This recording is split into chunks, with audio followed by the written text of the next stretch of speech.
शराब घोटाले में आप फंस गए हो, ठीक है, वो आपके ऊपर साबित नहीं हुआ, आप गिल्टी नहीं हो, आई एग्री विद दैट, मगर एक धब्बा तो लग गया, आपको इमीडिएटली रिजाइन कर देना चाहिए था। ठीक है, शराब नीति में उनको जो है कि बंद कर दिया, तो फिर सबूत क्यों नहीं मिला भाई? सबसे नाकारा सरकार है दिल्ली सरकार। अच्छा, क्या क्या कसमें खाया था कि मैं ये नहीं लूंगा, वो नहीं करूंगा, सारे को जांच कराऊंगा, लालू को, सीधे सबको, और सबसे नकारा निकला अरविंद केजरीवाल। जी भाई साहब, आप क्या कहना चाहते देखिए, केजरीवाल ने इस्तीफा देके दिल्ली की जनता पे कोई एहसान नहीं किया हुआ है। जब उनके पास कोई अधिकार नहीं होगा, मुख्यमंत्री का कोई पावर्स नहीं होगी, तो मुख्यमंत्री बने रहने का कोई फायदा भी नहीं है। अब ये अपने आप को दोषी मान रहे हैं कि हाँ हम दोषी हैं। इस्तीफा नहीं देंगे तो पब्लिक फिर आगे जूता नहीं मारेगी। सर, सीएम केजरीवाल ने इस्तीफा दे दिया है, इसके पीछे क्या कारण मानते हैं?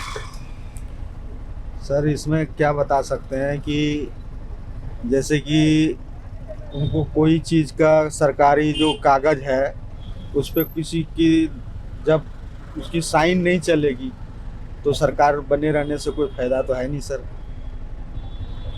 अच्छा, काम कैसा लगता है दिल्ली सरकार का? काम तो ठीक ही कर रहा है भाई, जैसे कि शिक्षा हो गया, हॉस्पिटल हो गया, इसके पीछे तो सही काम हो रहा है। यहाँ मैं बात कर रहा था, लोग कह रहे हैं कि कुछ काम नहीं करा, बेड़ा कर दिया दिल्ली का।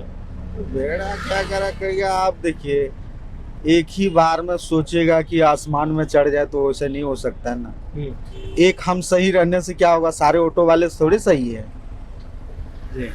कि नहीं? पांचों उंगलियां एक बराबर नहीं नहीं होती है। हैं? हाँ, जब हम सही रहेंगे, सारे एक जैसे हो जाएंगे तभी तो सुधर सकता है। सारे चोर हैं, एक सही रहने से क्या हो सकता है? अच्छा, किसको दोषी मानते हैं इसके पीछे? किसी पार्टी को?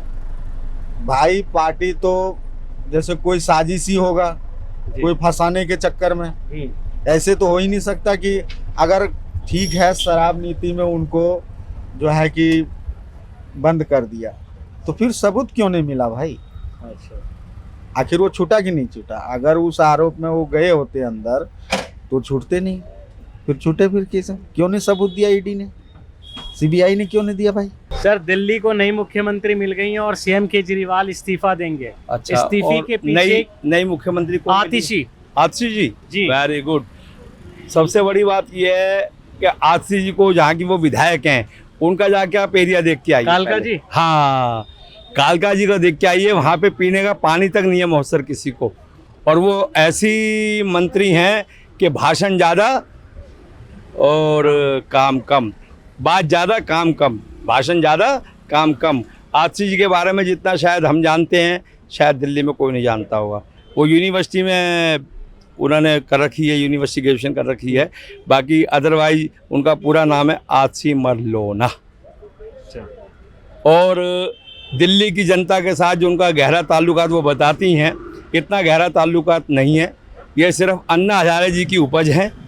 आपको मालूम होगा कि अन्ना हजारे जी के आंदोलन में ये सब जंतर मंतर पे आके धरने पे बैठते थे, और अन्ना हजारे साहब जी की वजह से ही आम आदमी पार्टी का गठन हुआ। और आम आदमी पार्टी ने ऐसा गठन किया कि 6 महीने तक दिल्ली की जनता चुनाव में इनको वोट देने के बाद भी अनाथ हो गई। हुई कि नहीं हुई? अच्छा, अब इसका क्या कारण मानते हैं? इसका क्या कारण मानते हैं कि आखिर सीएम को इस्तीफा देना पड़ रहा है? क्यों ये हालात पैदा हो गए? ये हालात पैदा इन्होंने खुद करे हैं। जब सुप्रीम कोर्ट ने एक डायरेक्शन दे दी कि आप सचिवालय में नहीं जाएंगे, आप कोई सरकारी मीटिंग नहीं लेंगे, आप किसी सरकारी फाइल पे साइन नहीं करेंगे, अधिकार, इनको तो विधायक के पद से भी इस्तीफा दे देना चाहिए। अच्छा। जो व्यक्ति एक चपरासी की ट्रांसफर नहीं कर सकता, वो विधानसभा में और मुख्यमंत्री के पद पे बैठा हुआ, एक था जेल का सीएम, जेल वाला सीएम, और अब कौन सा सीएम है? बेल वाला सीएम। बेल पे है ना। सर, किसको दोषी मानते हैं इसके? दोषी दिल्ली की जनता को मानती है, जो इनके बहकावे में, इनके धोखे में आ गई, और आज 2.5-3 करोड़ की आबादी अनाथ हो गई। आप इनके विधायकों के इलाके जाके देखिए। अगर आपने देखना चाहते हैं तो बुराड़ी विधानसभा का दौरा कीजिए। बुराड़ी विधानसभा का ये हाल हुआ पड़ा है कि लोग गड्ढों के अंदर से होके निकलते हैं। अब ये नहीं पता चलता कि सड़क गड्ढे के अंदर है कि गड्ढे में सड़क है। अगर आप जानना चाहते हैं, बुराड़ी बाईपास जाइए, बुराड़ी बाईपास से लेके केशव नगर तक जाइए, और फिर बताइए कि हाँ ये बात सही है या गलत है। कौन है वहाँ से विधायक? वहाँ से विधायक है संजीव झा। अच्छा। बहुत अच्छे एमएलए कहते हैं साहब हम इतना काम करा दिए कि अब कराने की आवश्यकता ही नहीं। और सांसद तो लाल बहादुर तिवारी जी हैं, वो लोकसभा में बैठे हैं जिन्होंने 10 पैसे का काम नहीं कराया। पर ये जरूर कहते हैं सबका साथ, सबका विकास और सबका विनाश, ये राज है। अगर आज दिल्ली चल रही है तो जनता के बलबूते पे चल रही है, जनता की रहनुमाई पे चल रही है, बाकी सरकार के सहारे नहीं है। सरकार के सहारे आप सड़कों का हाल देख लो, रात को आप निकलो 6 बजे 7 बजे के बाद 8 बजे के बाद स्ट्रीट लाइट का हाल देख लो। लोगों के बच्चे स्कूलों में एडमिशन नहीं हो रहे, जो मोहल्ला क्लिनिक इन्होंने खोले हुए थे वो मोहल्ला क्लिनिक बंद हो गए। अच्छा, दिल्ली तो जनता के भरोसे चल रही है, और देश किसके भरोसे चल रहा है? देश भी राम भरोसे चल रहा है।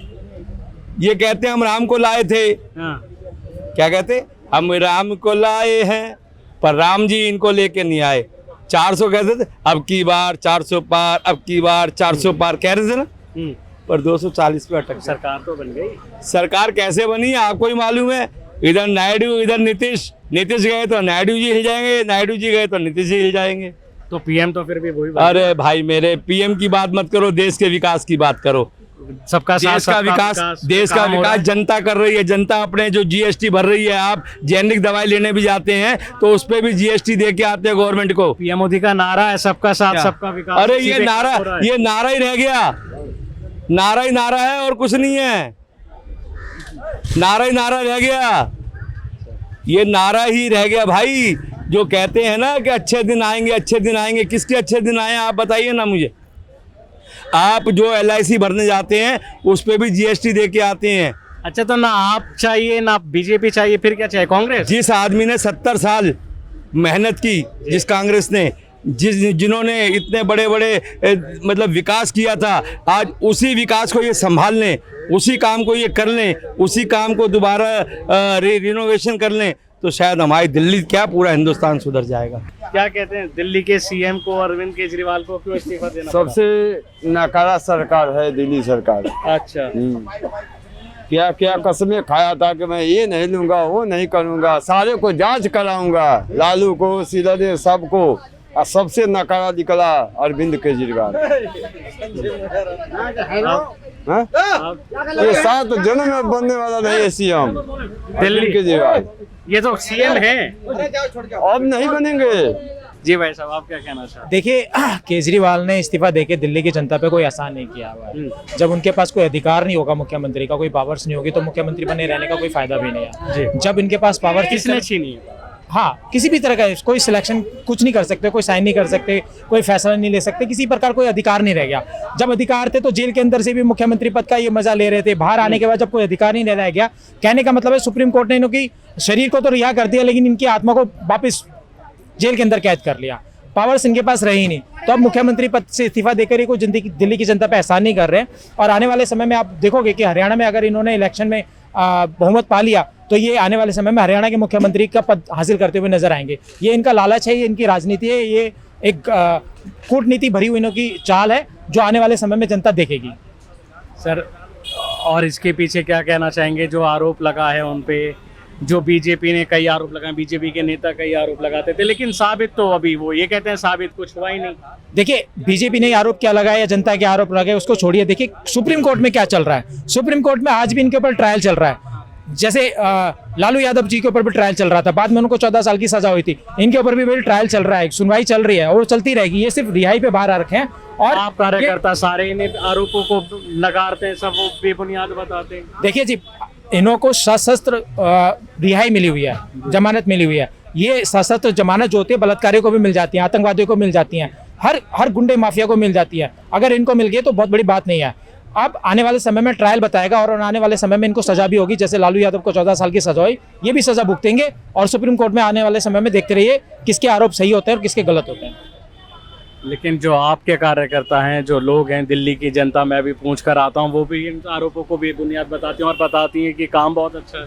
देखिए, आरोप कोई बेबुनियाद बताए या बुनियाद पर बताए, ये मायने नहीं रखता है। सुप्रीम कोर्ट में जो तय होगा, सुप्रीम कोर्ट में जो फाइनल होगा, उस पर फैसला लिया जाए। मामले का तो सुप्रीम कोर्ट में निस्तारण होगा, लेकिन जो चुनेगी वो तो दिल्ली की जनता है ना सर जी। दिल्ली की जनता चुनेगी, आप वेट कीजिए, 6 महीने के अंदर अंदर दिल्ली की जनता का आपका फैसला आ जाएगा। आम आदमी पार्टी को तो दावा ठोक रहे हैं, कह रहे हैं मैं अगर ईमानदारी, अगर आप मानते हो मेरी ईमानदारी पे, जनता मानेगी मैं ईमानदार हूं, तो मुझे दोबारा सीएम पद पे बैठाएगी। बिल्कुल सही बात है, अगर वो ईमानदारी के पद पे जान समझती होगी तो बेटा बिल्कुल बैठाएगी। सर, राजधानी दिल्ली में राजनीति में हंगामा मचा हुआ है। सीएम केजरीवाल ने आतिशी को चुना है, विधायक दल की बैठक हुई है जिसमें उन्हें चुना गया है आतिशी को, लेकिन सीएम केजरीवाल ने इस्तीफा क्यों दिया, इसके पीछे क्या वजह मानते हैं? जब केजरीवाल खुद अपने आप को दोषी मान रहे हैं, थोड़ा थे अपने आप को दोषी मान करके अब ये अपने आप को दोषी मान रहे हैं कि हाँ हम दोषी हैं, इस्तीफा नहीं देंगे तो पब्लिक फिर आगे जूता नहीं मारेगी।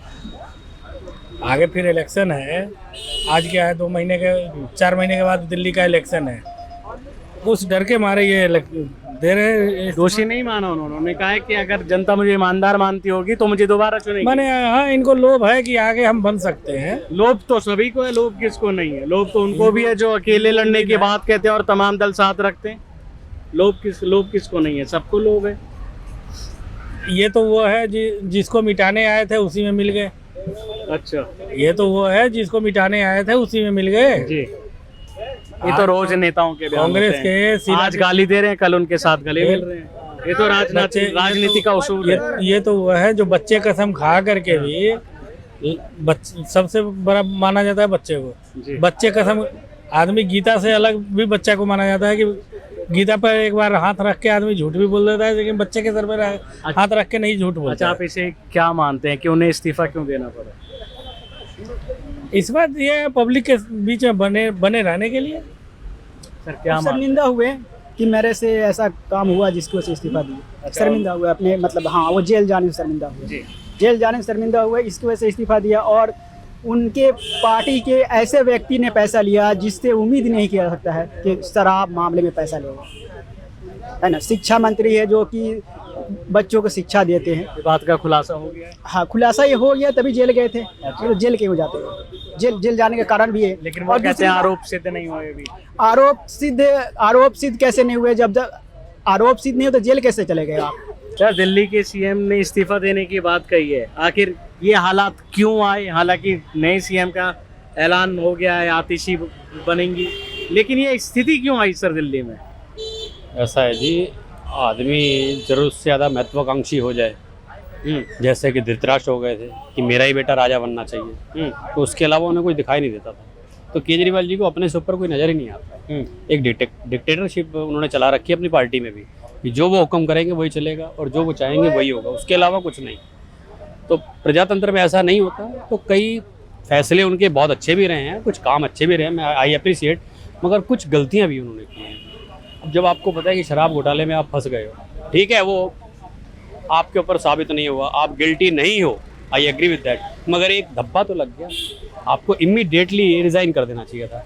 177 डेज आप सर्वाइव करते रहे कि अभी नहीं, बेल होगी, बेल के लिए अप्लाई करते रहे। उसके बाद जब बेल मिली तो आपने रिज़ाइन करने की डिसीजन ले लिया। और उसके बीच में भी एक पॉलिटिकल एजेंडा है कि मुझे जो पब्लिक है उसकी सहानुभूति मिलेगी और मैं रीगार्निश होकर दोबारा से सीएम बन जाऊंगा। इसमें क्या मानते हैं सर? राजनीति पॉलिटिकल स्टंट है सर, 100% पॉलिटिकल स्टंट है कि जनता की सिंपैथी गेन करने के लिए उन्होंने रिज़ाइन किया। अदरवाइज करना होता तो 177 डेज से, जब से वो इम्प्रिजन थे तब कर सकते थे, वो उससे पहले कर सकते थे। वो पिछली बार भी उनको बेल मिली थी, तब नहीं किया उन्होंने। ये तो अब थोड़ा विचार आ गया कि जनता की सिंपैथी मिल सकती है। अच्छा, कह रहे हैं कि चुनाव को लेकर क्या इन्होंने दिल्ली में जब ये चुनाव होने वाले हैं उससे पहले एक स्टंट खेला इन्होंने? डेफिनेटली स्टंट खेला है अगले इलेक्शन के लिए, और आतिशी को भी इसलिए आगे किया गया है कि भाई मुझे सत्ता का लोभ नहीं है, मुझे गद्दी का लोभ नहीं है, देख लो मैंने जनता के लिए। बॉस तो वही रहेंगे 100%। मैं पहले कह रहा हूँ वो डिक्टेटर हैं, उनकी पार्टी में चलती सिर्फ उनकी, उसके अलावा किसी की चलती नहीं है। अच्छा, बाकी कौन सी पार्टी फिर आनी चाहिए दिल्ली में आपको लगता है? नहीं, मैं इस बारे में कुछ नहीं कह सकता, क्योंकि सबकी दशा जो है वो केजरीवाल जी ने खराब की हुई है। क्योंकि केजरीवाल जी ने ऐसा नहीं है कि काम अच्छे नहीं किए, अच्छे काम भी किए उन्होंने। एजुकेशन के ऊपर अच्छा काम किया है, हेल्थ के ऊपर अच्छा काम किया है, मगर जो कुछ पॉलिटिकल स्टंट है, जैसे अपनी बिल्डिंग इतनी बड़ी बना ली उन्होंने, जो कहते थे कि मुझे कोई बंगला नहीं चाहिए, कोई सरकारी आवास नहीं चाहिए, कोई सरकारी गाड़ी नहीं चाहिए। आज सब कुछ है उनके पास। आज अपने शब्दों को क्यों बदल दिया उन्होंने? अपने बच्चों की कसम खाई थी उन्होंने कि मैं साफ़ सुथरा रहूँगा, और जिस दिन हमारे में से किसी के ऊपर एलिगेशन लगा तो सबसे पहले उसे बाहर किया जाएगा। आज खुद वहीं बैठे हुए एलिगेशन लगने के बाद भी। तो ये चीज़ें थोड़ी सी चुभती हैं। देखिए, ये है दिल्ली की जनता का जवाब, जो बताते हैं कि आखिर सीएम केजरीवाल ने पहले कैसे वादे किए थे, जनता से क्या बोला था, और उन आरोपों के बाद वो कैसे पलटते नजर आए। ऐसी तमाम सवालों के जवाब आप किस तरह से देंगे, और इस दिल्ली की जनता के जवाबों को आप कैसे देखते हैं, ये हमें ज़रूर बताइएगा। कैमरामैन सत्यम के साथ राशिद, वन इंडिया, दिल्ली।